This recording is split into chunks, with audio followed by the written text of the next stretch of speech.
when a little boy burst into a biker diner, tears streaming down his face, shouting, "They're hurting my mama." Everyone froze, but when the bikers learned who she was, they didn't just stand up, they rode out.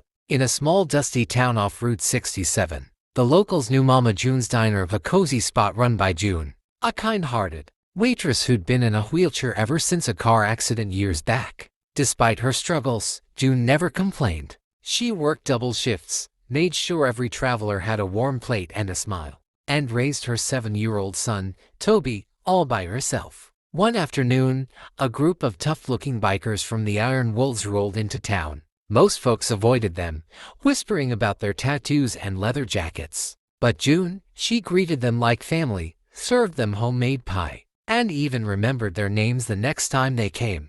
Over time, those bikers became her quiet protectors, always tipping big and watching over her diner from a distance. Then one stormy evening, Toby ran into the diner barefoot, crying, gasping for air. "They're hurting my mama," he screamed. The room went dead silent. The Iron Wolves leader, a giant man named Bear, slowly stood up, eyes narrowing. "Who, son?" he asked in a low, dangerous growl. Toby sniffled. "The landlord. He said we owe money and he's throwing her out." Bear didn't say another word. He and his crew revved their bikes so loud the ground shook. They followed Toby through the rain to the rundown trailer park at the edge of town. There, they found June trembling in her chair, two men shouting at her, one kicking the ramp to her home. Bear stepped off his bike, towering over them. "You touch her again," he said, voice like thunder, "and you'll regret ever stepping foot in this county."